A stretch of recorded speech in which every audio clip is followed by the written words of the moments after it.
live. It's America's longest running talk show on computers. It's Computer America, bringing you the biggest names in technology with guest interviews, new products, and your emails. Listen live at computeramerica.com on any device around the world.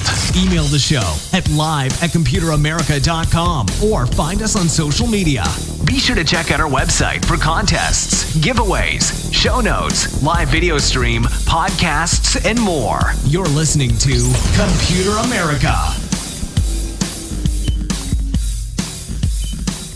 Hello and welcome everyone into the Computer America Show. We are the nation's longest running nationally syndicated radio talk show on computers and technology. And everyone, welcome into the program. I hope that you're doing well and you are ready for today's show, because today on the show we have Ralph Bond. He joins us every single Friday to, talk about a litany, love that word, litany of different stories. Many of them have to do with good things, uplifting things, stuff that you look forward to hearing about. Because sometimes you can look in the news and, I'll be honest, it gets a little depressing, but that's okay. Today we're going to distract you, but not with just fluff or something that was AI generated. Well, sometimes, and I say sometimes because we include AI in the topics, but no, because hey, all these are very, very cool stories. So you're definitely going to want to stick around for that. Computeramerica.com. That's where you'll find everything, including past shows, future shows, show notes, articles. We have a section dedicated entirely to Ralph. So if you want to find just his videos, past shows, and future shows, and of course the show notes that he puts a lot of effort into, you can check those out there. Right at the top it says Ralph Bond, and yeah, you can find it right there. So with that being said, I hope all of you are doing well and you are ready for today's program. So let's go ahead, bring him on, and longtime Computer America contributor, and of course now he is our science and technology trends correspondent. Looking forward to this. And Ralph, welcome back onto the program. How you been? Good, and it's great to be back. And I couldn't stress enough what you just said about how what we're going to do every Friday is leave you feeling good. You can go to many other news services and be depressed. That's already covered. We're going to cover good stuff that's going to inspire you in science and technology. And we're going to talk about stuff all over the map: robotics, medical technology, sustainable energy technology, transportation advances, space research, physics, you name it, all across the board. Our 4 stories today really kind of embrace a wide range. Actually, kind of interesting, 2 of the stories deal with vertical takeoff and landing aircraft. So we'll get into that. Definitely. And aviation is just another one of those big ones that we continuously try to tackle. And every time we talk about aviation, well, not every time, but like little factoids that I think anyone can kind of pick up on that, even surprise me, having done this for, so long and trying to keep up to date as much as I can, Rob. Like, I still throw out the little tidbit about the contrails to, just casual conversation, stuff like that. I didn't realize how big of an issue contrails were, and, and just how, they're already starting to tackle it. I just heard an update to that the other day. So, it's, I think everyone can learn something here, but even if you don't learn anything because you are the smartest person on earth, don't worry, it's still going to be fun. So, Ralph, I think with that being said, let's go ahead and jump into story number 1. Yes, this one has to do with robotics, and you either find this kind of scary or inspiring or some kind of interesting mix between the two. And I want to say right up front, there's a qualifier about how this is such early research. Okay, so here's the headline. Headline is, "Watch a robot with living muscles walk through water." This comes from newscientist.com, covered by many other outlets too. Wonderful outlet, that is. Go out and check out newscientist.com. And we have some other additional videos in the show notes and related articles as well. All links in the show notes. Please come out to computeramerica.com, as Ben said. Get the show notes if you want to dive deeper, because what we're going to do is just give highlights for each of the articles that I discovered for this week. So with that said, let's jump into this. A tiny bipedal robot created by researchers at the University of Tokyo combines muscle tissue grown from rat cells in a laboratory with artificial materials to be able to walk and turn by contracting its muscles. Now, right up front, reality check. The robot, which is only 3 centimeters tall, cannot support itself in the air. You'll see in the video, it's in a tank of water, like an aquarium. So it's only 3 centimeters tall, cannot support itself in the air, in specific outside of the water tank used for the experiment, and has a foam buoy to help it stand up in the water tank. And my comment, again, I want to stress, this is very, very early research, but it's a good example of a key trend to watch called biohybrid robots, combining living tissue with mechanical components. And if you're thinking of the Terminator, yeah, I mean, this is pretty weird stuff. I was just thinking, like, kind of fascinating. Yeah. If the movie Terminator had not been made, what touchstone would we all have to describe robots and like AI? Your Terminator, this Terminator, like I don't know. It's such a movie that made such an impact on, I think, people's psyches. Yes, but it's apt. It very much is apt. It was very prophetic in many ways. It's kind of even that bit about the metal in the second edition of the Terminator series, the metal melting kind of guy. And you and I covered this story, and there's research about shape-shifting robots also. Oh my gosh. Anyway, so going on with the story here, it says, while biohybrid robots that crawl and swim have been built before with lab-grown muscle. That was a little bit of a revelation to me. I knew about robots that would crawl and swim. We've covered that kind of technology before, but I didn't realize there's been a lot of research going on around the world about combining lab-grown muscle with mechanical parts. So that was kind of interesting.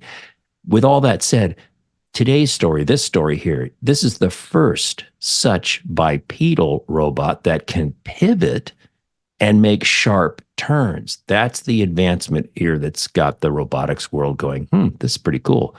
It does this by applying electricity to one of its legs to make the muscle contract, while the other leg remains anchored. The muscle acts as a biological actuator. That's the fusion of mechanical and living tissue. So biological actuator, a component that converts electrical energy into mechanical force. Wow.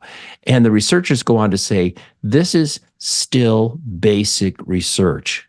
They're being very honest about where they are. We are not at a stage where this robot itself can be used anywhere. To make it work in the air, outside of the water tank, many more related issues would need to be solved. But we believe it can be done by increasing the muscular strength. And here's some more factoids about this little tiny experimental robot in a tank of water. The robot is still extraordinarily slow by human standards, moving just 5.4 millimeters. That's 0.213 inches per minute. Lightning fast. Yeah, right. It also takes more than a minute to turn 90 degrees with an electric stimulation every 5 seconds. So friends, again, we're talking about twinkle of the eye, early research, but again, the first biohybrid robot to be able to pivot and make right angle turns. That's the key news here. Now, the research team hopes they can make the robot faster by optimizing the pattern of electrical stimulation and improving the design overall. And according to the University of Tokyo scientists, quote, the next step for the biohybrid robot would be to develop a version with joints and additional muscle tissues for more sophisticated walking capabilities. Thick muscles would also be needed built in to increase strength, those thicker muscles overall. And then to cap it all off, and this is the part that's really, really a key to bringing this to reality in any shape or form outside of a water tank. To walk in air rather than water, the scientists said, the robot would also need a nutrient supply system to keep the muscle tissue alive. I think that's the key barrier to this. How do you pull this off? Our bodies are miracles of self-nutrient, our whole system, blood vessels and our lymph nodes, everything we have in our body that does that for us. How do you pull this off with a robot that would be a stand on its own, walk around out in the air, and yet be able to supply nutrients to its living muscle tissue? So where this may or may not go, we'll see, Ben, but I just thought it was a fascinating little incremental step in the world of biohybrid robots. Yeah, no, this is something certainly new. I haven't seen anything like that before. Though they do seem to be running into the same problem with another topic that we have discussed on the show, which is 3D printing organs, and for kidneys and hearts and things like that. Right. And as you know, the big problem with that is you can use stem cells that are derived from whatever cells that you may wish, but then you can print the organ, but printing all the little capillaries, the blood vessels, getting it to kind of integrate into the circulatory system, that's a really difficult part. And that's the part that you can transplant these organs, but they're just going to get rejected. So exactly. So it's kind of strange that not strange, but very apparent that they're running into the same issue. So hopefully, hey, you got two different avenues working on the same problem, could potentially lead to a solution. So maybe, yeah. It's a fascinating little segment of the robotics world, this whole biohybrid thing. And I kind of wonder to myself, I stop myself because you can say, they'll never figure this out. There'll never be a way to have a self-nutrient system in a robot with combining muscle tissue with mechanics. I'll stop because we've said never before and been wrong. So there you go. Yeah, and of course the other question I think a lot of our listeners may be asking themselves is why. But that is also a good question. Why? I don't know.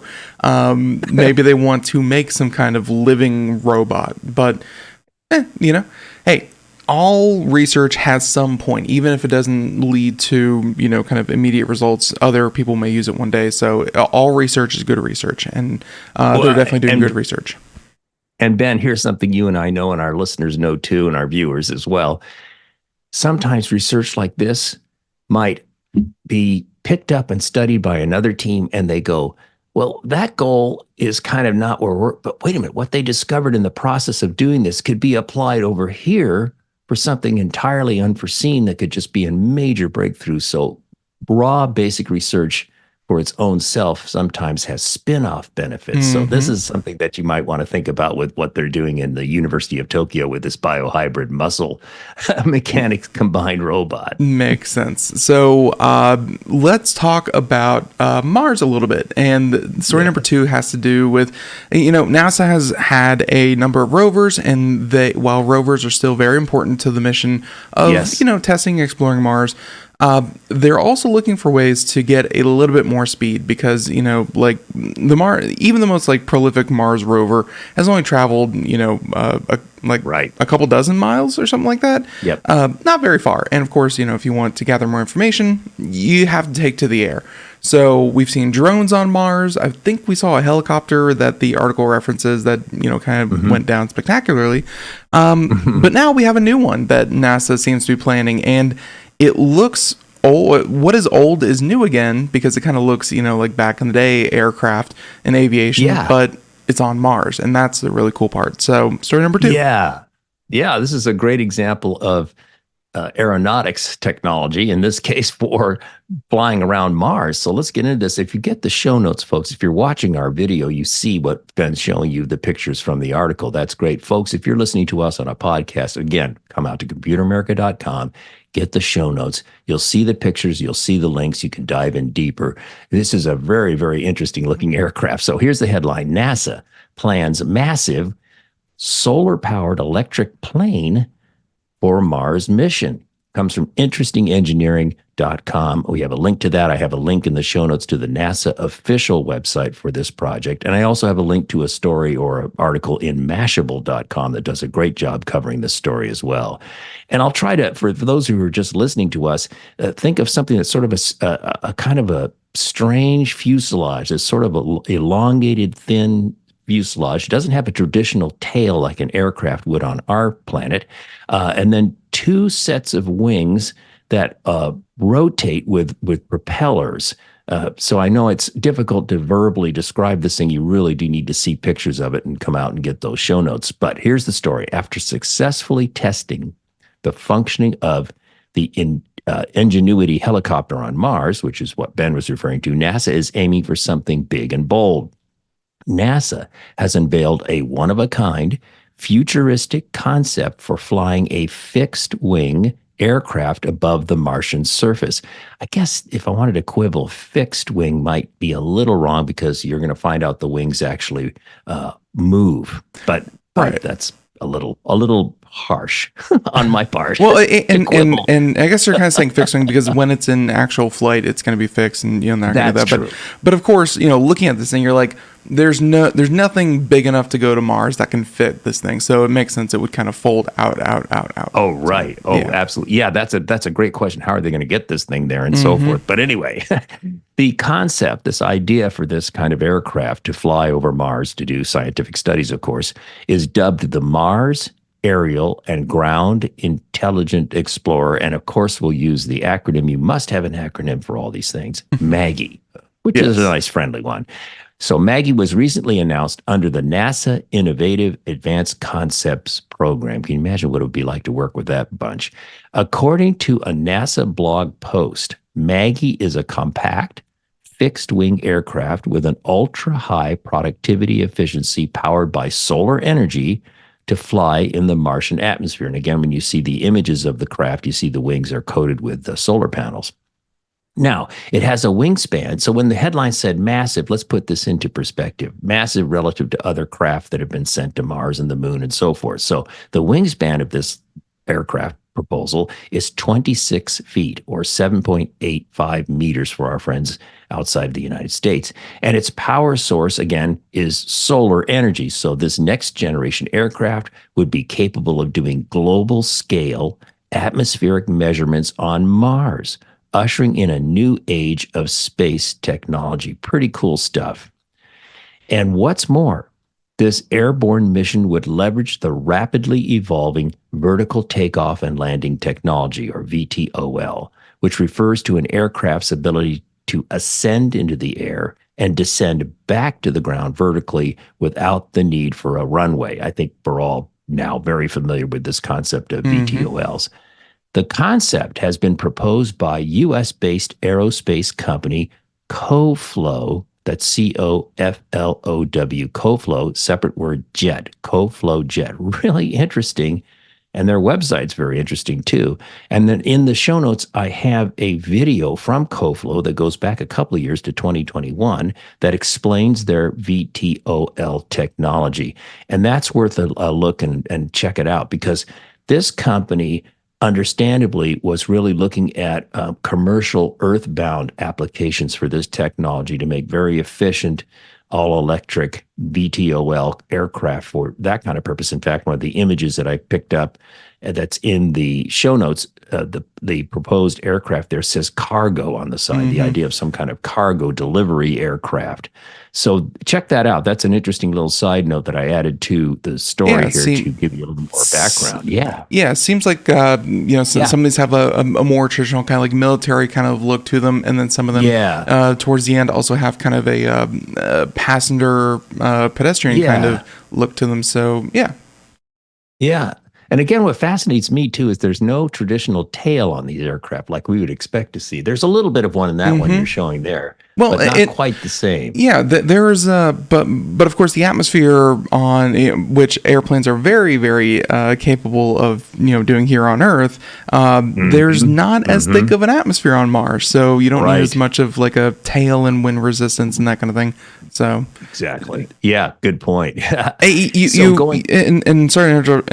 interrupt you again, but I'm just saying that like you can't just take a pilot from Earth and be like, okay, how would you fly on Mars? Like it's an entirely, and it's so easy to say, but it's like it's an entirely different planet, and it's such a different problem, and I'm sure there are problems you wouldn't even think of that they have to overcome. So that's it. Well, yeah, and your point, Ben, about a pilot's a good one too, because we didn't mention, of course, this would be an autonomous aircraft. This would be controlled like the rovers and the helicopters and so forth. Same kind of concept. So Maggie's mission involves a comprehensive exploration strategy aiming to unravel mysteries related to Martian geophysics, atmospheric chemistry, and the planet's potential for supporting past or maybe present life. TBD. The data collected will be instrumental in advancing our knowledge of Mars and expanding the possibilities for future exploration and research. And here's some more factoids. Maggie, The aircraft would be developed in such a way that it could travel 179 kilometers at 1,000 meters altitude on a fully charged battery in 7.6 Martian days. Got to realize Martian days are different than ours. Mm-hmm. And Maggie's entire range is estimated to be an impressive 16,048 kilometers. That would be 9,972 miles during a Martian year. So it could go that far in one Martian year. And Maggie would perform at least 3 extensive atmospheric and geophysical studies during its mission, according to current preliminary plans. Among the set of science goals, NASA aims to study the origin and timing of the Martian core dynamo. We'll explain that in a moment. So, one thing, Martian core dynamo research. Next, investigate the source of methane signals in Gale Crater and map subsurface water ice in the mid-latitudes. Subsurface water ice in mid-latitudes. We always think about the poles, both on the moon and on Mars, about this issue, but they're talking about mid-latitude subsurface water ice. But time out, wait a minute. When I read this article, and this is one thing I do add to these articles in the show notes, a little side notes in case if I run across something, I go, wait a minute, what's that? Martian core dynamo. What's that all about? Well, here's the deal. Mars has a global magnetic field much earlier and much later in the planet's history than scientists have previously known. A planet's global magnetic field arises from what scientists call a dynamo, a flow of molten metal within the planet's core that produces an electrical current. And I have a link to a scitechdaily.com article that really goes into this and explains it in detail. So that's what that's all about.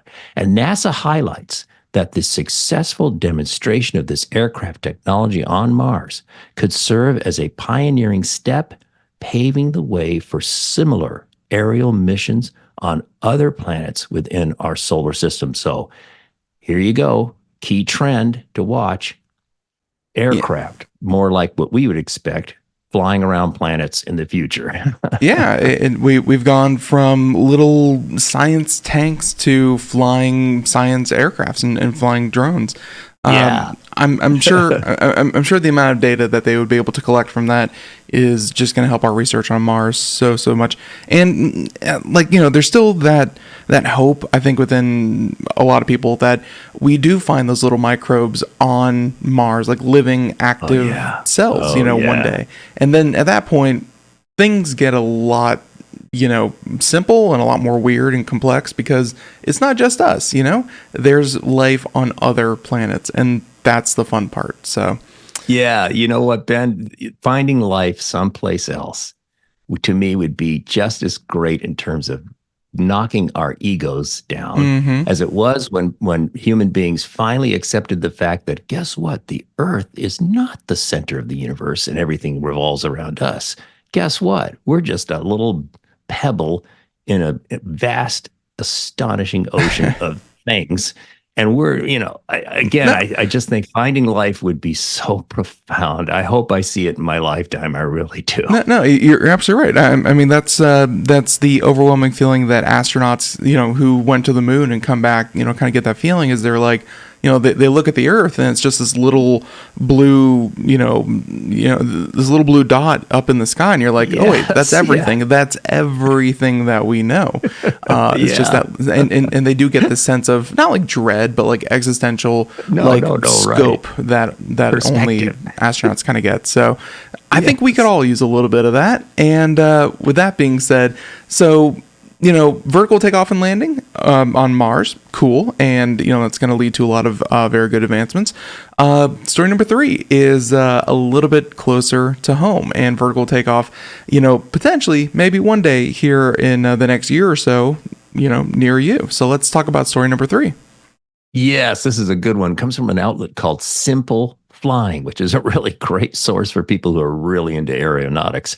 So the headline here is Meet the Sirius, that's Sirius jet, the Sirius jet, the world's first hydrogen-powered vertical takeoff and landing aircraft. And we've got, of course, the links in the show notes and some really cool images of this. Folks, if you're listening to us on the podcast, why can't please come and get the show notes at computeramerica.com, because I love the design of this craft. It's really cool looking, very unusual. So here's the story. A Swiss startup called Sirius Aviation recently unveiled the world's first hydrogen-powered vertical takeoff and landing aircraft, the Sirius jet. The company claims that this new zero-emissions jet will make its first test flight in 2025. And for many of you, you're hearing it first on Computer America. And I love this next part. This talk about trends. Get a load of this. This is created in collaboration with the automaker BMW. Automakers getting into this kind of stuff. You thought BMW drivers were bad drivers. Wait until you see them fly. Yeah, exactly. Well, gosh, but again, the implication of this is a trend, which is what we do, trends in science and technology. I find this particularly fascinating. So this concept is collaboration is with BMW. The advanced hydrogen-powered Sirius vertical takeoff and landing craft promises to offer enhanced power and capabilities, surpassing battery-powered competitors like Germany's Lilium VTOL. And I have a photo and a link to that company. That's also really interesting. And it's kind of curious that the general body design sort of looks semi-similar to what we're talking about with the Sirius aircraft. So the startup company claims that the Sirius vertical takeoff and landing craft will achieve a maximum range of 1,850 kilometers, that's 1,150 miles, at speeds reaching up to 520 kilometers per hour, that's 323 miles per hour. So pretty good performance and range. And the use of, now here's the key to this. It's not only the key to what makes this very interesting, but also we're going to find out reality check time, a very big barrier. But here we go. The use of liquid hydrogen propulsion is key to achieving those range and speed feats. Liquid hydrogen's superior energy density allows vehicles to travel longer distances compared to gaseous hydrogen or batteries, all without adding extra weight. That's why they're interested in liquid hydrogen. Sounds great, but stand by. Notably, the aircraft will offer near silent operations by generating approximately 95% less noise than a helicopter. Wow. Allowing it to operate. So this, Ben, would allow it to operate near communities with minimal noise impact. And we all know what it's like when you have a big helicopter fly over. So yeah, go ahead. Yeah, and I'm just like, so helicopters are, and you know, I don't know who the PR agent for helicopters are. They must be throwing a fit because helicopters have unfortunately crashed and, you know, burned in so many situations in the past couple of, you know, even just this week and, you know, even a few months prior. Military. Like helicopters are not the safest things. And I think there's a lot of companies that are looking to move away from helicopters because it's just, even 100 years later, like it's still just one of the most dangerous pieces of aviation that we have. Amen. So true. But my question about the 95% less noise, like helicopters make a ton of noise. But Ralph, yes. Have you ever been like near, like even just like a consumer drone? You know, just an everyday, you know, smaller drone. They're not the quietest things in the world. Amen. And you know, I'm wondering what 95 really means because these things are probably still going to make some kind of noise. Like, admittedly, they're not going to be like, you know, oh, you know, a helicopter's flying overhead, but you probably don't want one landing in your backyard. You know what I mean? Yeah. Yeah. I think what they're saying is that someday when this is approved and in the air and all that good stuff, it will be at a noise level that would be permissible to fly over residential areas and so forth. So I think that's where they're going. So just better, not like it's enjoyable, but like it's just better than helicopter. Okay. I gotcha. And silent might be kind of scary. Mm-hmm. Yes, and that was a problem with electric cars there for a little bit. Was like, you know, how are you supposed to hear these cars coming up behind you? Yes. So yeah, but no, less noise is always better for sure. You know what? A side note here. My wife and I own a Toyota RAV4 Prime, which is a plug-in hybrid. And what's so bizarre, I don't know why Toyota does this, but when you start the car off, you're in pure EV mode, unless you completely run out of energy. But most 99.9% of the time we're in EV mode when we back out of the garage or back out of the parking lot or whatever the case may be. And for some inexplicable reason, instead of having the international traditional backup sound of beep, beep, beep, no, they have what we call, my wife and I call, the cosmic choir. It's like this weird sound that people just kind of go, what? But I guess you could say at least people pay attention because it's so weird. It's so weird. I digress. I had no idea, but so yeah, just Google backup sound for RAV4 hybrid or prime, and you'll hear this terrible weird sound. Okay, back on topic. So in terms of safety, this vertical takeoff and landing aircraft powered by liquid hydrogen has a really cool emergency feature for critical emergencies. So the Sirius jet's emergency parachute system is programmed to deploy automatically, providing an additional layer of safety assurance. I thought that was kind of an interesting twist on an aircraft safety feature. So Sirius Aviation's cadre, or group of more than 100 engineers, pursued a 2-year research and development initiative for this latest jet, according to the company. And the plan maker also said they have initiated a certification process with the U.S. Federal Aviation Administration, of course, the good old FAA. So they're in the works. I mean, they're going to try to bring this to reality, folks. After obtaining full certification, which they hope will take place by 2026, Sirius plans to commence commercial deliveries and shuttle flights by 2028. So once again, a good example of how Ben and I are bringing you early data here, something to watch, a trend to watch. Now, here comes that reality check I was alluding to. All well and good. Sounds great. Sign me up. I love it. Time out. Reality check. The Sirius Aviation team admits, well, hydrogen is a promising path toward achieving clean, short-range, and regional aviation. Many challenges remain to overcome before it can be widely adopted. And here's the key. The use of liquid hydrogen, in particular, poses significant logistical and technological hurdles due to the need to keep it at extremely low temperatures throughout the distribution and flight process. Wow. So I'm time out. Let's see how they solve this problem and make it commercially viable on a meaningful scale, because that is a non-trivial problem, the temperature issue. Yeah, there are, but a lot of those issues are also the same issues that, although cars, even cars, there was that news article about a month ago when the big freeze hit, 90% of the United States, about people's like Teslas and other electric cars not being able to start because, the batteries were essentially frozen. Extreme temperatures for any kind of technology, we've just been kind of, I don't want to say coddled, but, we've been spoiled by the combustion engine that just, makes little explosions, and, that's all well and good. But I think all technology is going to have to deal with extreme temperatures, in the air, on the ground, otherwise. Ralph, they're going to figure it out. They're going to figure it out in planes and in cars and all this stuff. It's just a matter of, kind of when, and just like the first story about them, tackling the same issue from a different perspective, same thing here, same issue, different vehicle. They'll figure it out for sure. Yeah. So there you go. Story number 3. Very, very cool. And I know that the kind of the renderings and the imagination of the engineers when they kind of create, and the artists when they come up with these things, never really translates to what the final product will be. But Ralph, this definitely has that kind of BMW kind of sleek design, and I love the look of this thing. And it would be absolutely perfect for a Batman movie. Yeah, this would be his VTOL. If instead of like these smooth curves that had like little sharp edges, absolutely, it would be Batman all the way. There you go, for sure.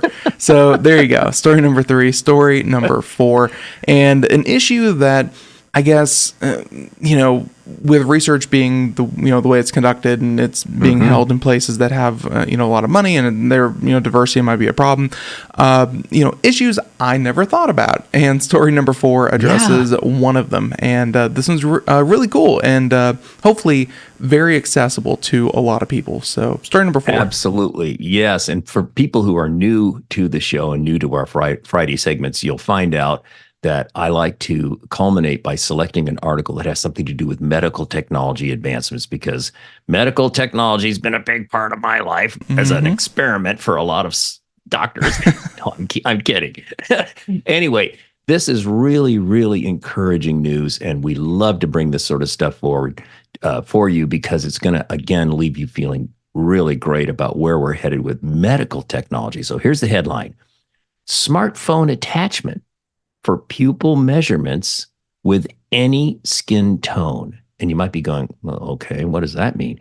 We'll explain. And it's really, really very, very important. This comes from a great outlet called medgadget.com. And in fact, the story here is by Conn Hastings. I've done many of his stories. He's a great, great researcher, great writer. And I also have a complimentary article from a outlet called Scientific Reports. And that article also stresses the importance of what we're talking about. And if you're watching this, you'll see the image of a smartphone over the eye of a patient and so forth, and we'll explain what's going on. So here we go. A research team at the University of California, San Diego, has developed a smartphone attachment that can provide information on changes in pupil size, which can be used to assess neurological phenomena such as traumatic brain injury and Alzheimer's disease. And you go, wow, that alone is wonderful, great. But here's the problem. Here's what's going on, why this is such an important breakthrough, and why we're going to highlight this as so important. Okay, our naturals, human beings, our natural racial diversity in terms of skin tone and melanin content in the iris of the eye has meant that for those with dark eyes and dark skin, accordingly, it can be difficult to get an accurate measurement in pupil size changes. And it can be challenging to distinguish between the iris and the pupil itself. So, time out. Pupil variations of size and so forth helps in terms of diagnostics. But if you can't discern the pupil from the iris and so on and so forth, then, oh my gosh, a huge part of the world's population is sort of sorry. Well, stand by. Engineers, and here's another thing too, we'll talk about what have they been doing so far with this challenge, and then we'll get to the breakthrough. Engineers with ophthalmology have known for some time that conventional cameras are not suitable for pupil size measurements for people with dark eyes. To date, one answer has been to use infrared cameras, but such cameras are typically only present on high-end, very expensive smartphones, which limits the pool of people who can use such technology. All right, now, with this in mind, here's what the University of California, San Diego team did to overcome this problem. I love, Ben, you're going to love this. This latest smartphone attachment fits over the camera of a smartphone, and that's well shown in the illustration from the article. And it uses a filter to restrict the light entering the camera to the far red light part of the spectrum. And side note, far red light is a range of light at the extreme red end of the visible spectrum, just before infrared light. So here to date, they had to use cameras that used infrared light. This is using the band just before infrared light. Still visible. This is the most red you can get. Like, it's just the most red you can see. That we can see. Exactly right. Bingo. Now, the little device is placed over the camera lens and then placed over the eye of the patient, where the camera flashes the eye with bright light and records video of the pupil movement. In tests so far, the device could assess pupil responsiveness in a group of volunteers with different eye colors and different racial background accordingly.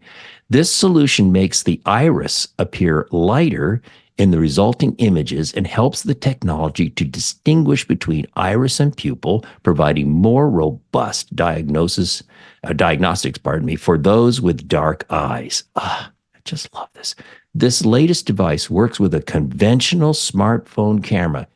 Ding, conventional smartphone camera, and instead uses far red light, as we said before, which is still within the visible spectrum and therefore detectable with a regular camera. So even my older little iPhone here could play this game, which I just love this. And here's a quote from Colin Berry, one of the researchers involved with the project. Oh, sometimes my British heritage comes out and I said project. Anyway, the issue with relying on specialized sensors like an infrared camera is something that not all phones have, right? And he goes on to say, we created an inexpensive and fair, by fair solution, he means one that doesn't leave out major parts of the population who are not Caucasian, right? So we created an inexpensive and fair solution to provide these kinds of emerging neurological screenings, regardless of the smartphone price, make, or model. Hooray! Hooray! I love it. Great way to end on a happy note. For sure, and really just to. We've seen sometimes that medical technology that takes advantage of, the everyday smartphone, the more consumer smartphones that we all have. That's the stuff that's really going to make a difference to a lot more people, because Ralph, it's just so accessible, and it's going to help a lot of people. So I like this a lot, and it's just a simple solution, especially with the little clip-on thing, because I've used some of them for kind of taking different kind of photos and magnifying and doing like a fisheye lens kind of thing. Surprisingly effective, I will say, for those who haven't messed around with like camera attachments. I've had a few sent to me through the show, and I've used a few for taking product photos. Ralph, they work really well. So I like the story a lot. Really good implication and a good uplifting story to kind of end on. So very, very nice. Yeah, and that's something. Yep. And by the way, one last note on this. It talks about how this will help diagnose or determine a traumatic brain injury. Well, imagine every paramedic, military, commercial, whatever, every paramedic, ER rooms now pull out your smartphone, pop this little puppy on there, check the patient, and see, maybe it could help determine whether they've suffered a traumatic brain injury or not. I mean, I love it. Up until this point, I guess they're all trained to, kind of take the little pen flashlight and kind of make the best judgment call that they can themselves. But to be able to have technology record it and, kind of transmit that data beforehand would, of course, help so many more people. So, no, you're absolutely right. Very, very good story there. So that's on story number 4. For those who have been following along, because obviously by the time you hear this, the show notes are up. For those who've been following along, you may notice there's more. And Ralph, sometimes they're just headlines and pictures. Other times, like today, though, you included a lot more with each of these stories. And, they're all really cool. So let's talk about honorable mentions. Right. And we're just going to mention the headlines and tell you the show notes have the link and so forth. Just these are some things that caught my eye that we didn't have time to cover in today's show, but I just wanted to point out. My first one, I love this first one. Headline, what is an artificial intelligence personal computer? And there's a subhead that says, look, Ma, no cloud, which is, you'll understand if you read the article. This comes from Intel's PR team, their newsroom. This is such a great article. Folks, if you're going, I keep hearing people talk about artificial intelligence PCs and the advent of them coming and so on, but I'm not what are we talking about? Well, this really does a very friendly, very accessible human explanation of what's going on. And so check this article out. Please come to computeramerica.com. Get the show notes. Get the link to this article. It's so well worth reading as a tutorial. It's not so much a news thing, but just a good tutorial for a key trend. Okay, that's why I wanted to share it with you. And then the next story is the shape of buildings to come. Scrap aluminum transforms recycling life cycle. And there's so much we could talk about this. We don't have time. This comes from the Pacific Northwest National Laboratory, which I call the MIT of the Northwest. It's up in Washington State. Wonderful story about how you can take scrap aluminum, discarded and so forth, and turn it into building materials. And you'll read in the article why to date, that's been kind of a challenge, and how these researchers at the Pacific Northwest National Laboratory have come up with a great solution. And there's a video as well. So please check that out. The other story is, and I love construction stuff, because the last 10 years of my career before I retired, semi-retired, if you will, in 2017, was with Autodesk, and I was in the construction engineering and architecture division. So I got a real feel for construction. And this headline I thought was great. World's first cabinless, no cabin, no human operator, electric skid steer. Skid steer is construction geek talk for a small mini bulldozer, okay? So world's first cabinless, so driverless, electric skid steer debuts with remote power. And this comes from Interesting Engineering. You can see the picture right away. If you're looking at the video, you go, oh yeah, I see what we're talking about, a mini bulldozer. This is really a fun little story. And another trend, more autonomous construction vehicles. Check it out. I hope that the autonomous construction equipment comes soon, because, here in Asheville, there's a construction project route from downtown to the airport. Hopefully in 10 years, and after $3 billion, they're going to get it done. It's only like 5 miles, but it's projected to take 10 years. So, hey, maybe AI will get to the point where it can just do it itself in those 10 years. So, everyone, hey, construction's always going to be there. We're always going to be there. And hey, we'll be back next Friday with more stories. So, Ralph, I want to thank you so much. Everyone, have a great week. Have a great weekend. And hey, don't forget, Valentine's Day is coming up. Do something fun. And with that being said, everyone, catch you next time. Bye, everyone.